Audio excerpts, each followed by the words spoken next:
And so I'm going to go back to the stream. I want you guys just to kind of like watch and follow along here really quick. And what I'm going to do is I'm going to go to music first. I'm going to go to music first. You can watch, but if you feel good about like double tabbing it or something, that's good. Reminder that your username is your student number. Your password is 100 times because that's how many times you're supposed to practice something. And I'm going to be opening up some software here. By the way, we actually pay for this service, and we're going to be using some of these other software doodads pretty soon. So if you ever get bored, it's okay to kind of tinker around. And the piece of software we used on Tuesday and we'll continue using today is Flat for Education. I've also been learning that everyone's screens look a little different. So yours might look a little different than mine, but essentially the functionality is the same. It just might, like, things might be in different places around the screen. I think it has to do with if you're on a Chromebook, a Mac, or a PC. Like, each screen looks different. It kind of drives me crazy. But nonetheless, I'm going to click on New Score and New Tab. Hey, I happen to notice that some people are on other tabs. You definitely want to be watching what's going on my screen right now. Okay, so I'm going to click on New Score. And I'm going to label this C major. And it's a really funny word, this next one I'm going to use. It's called diatonic.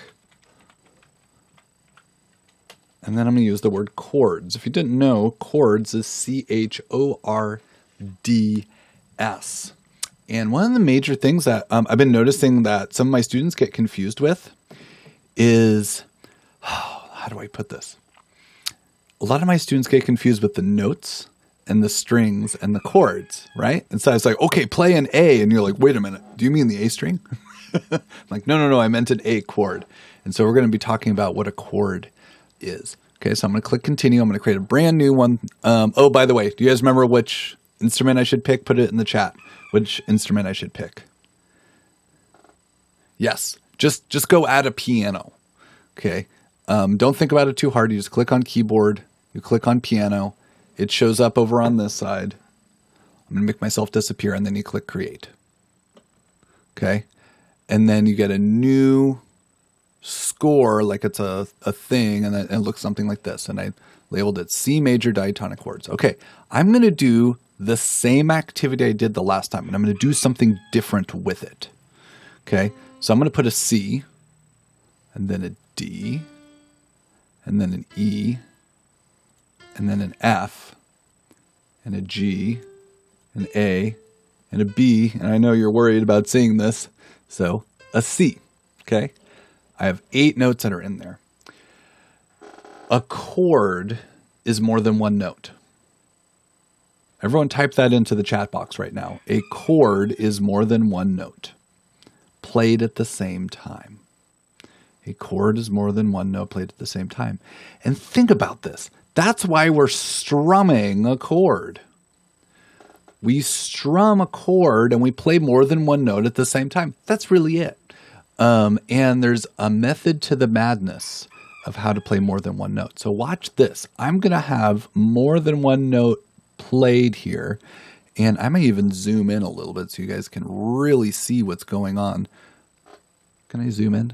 Oh yeah, there we go. And I'm going to add, see how C has a little line through it? I'm going to add the next note on the next line. Ooh, that sounded pretty good, didn't it? So now I have a C and an E, and they're playing simultaneously. Then I'm going to add a G. Woo, sorry about that. I turned up the volume too loud. So I have C, E, G. And I wonder if I press play here, I think it should work. Hey, that sounds pretty good, huh? C, E, G together. That's a chord. So John, I want you to watch right now, and then I'm going to have you guys do this in a second. I'm recording, and I'll post the video here in a few moments. And then we're going to do the next step. We're going to go D, and then see how that one's on a space, and I make that one on a space, D, F, A. Now you may notice that sounds a little bit sad. I wonder if I can play that at the same time. I'm still learning how to use this program as effectively as I can. I'm not sure if I can just play that one chord.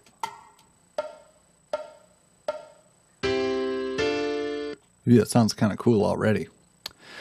Well, anyway, I have 2 of these chords, and I'm going to label them. So I'm going to need to go up to the text feature. Okay. And I'm going to add a little note. I'm going to add a little note onto this. Which one do I go? Figured bass? Nope. Annotation. Oh, and it looks like I can use Command E.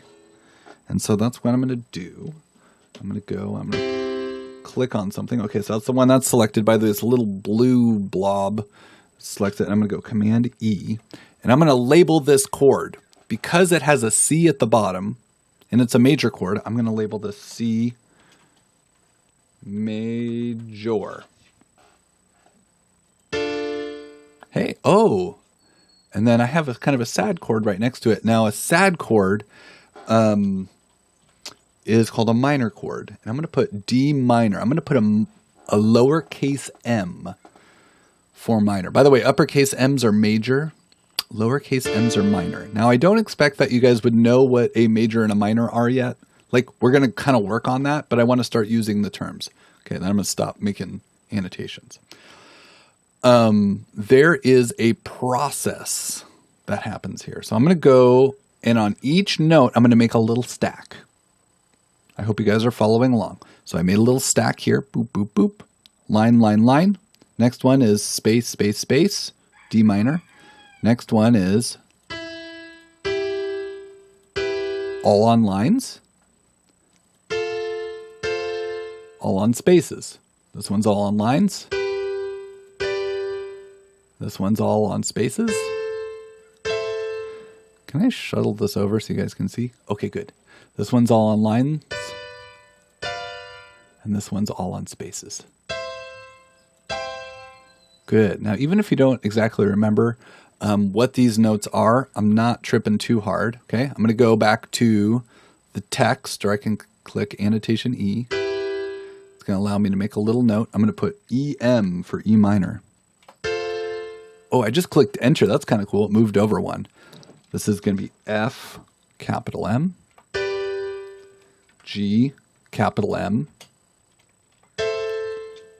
A, lowercase m, B, that's another one that sounds kind of weird. I'm going to put B0, and I'll tell you guys why in a second. And C, capital M. I'm going to click enter, and that's it. Okay, that was a lot of steps. But this is essentially what we're going to be doing today. I'm going to be giving you guys 1/2 an hour to complete this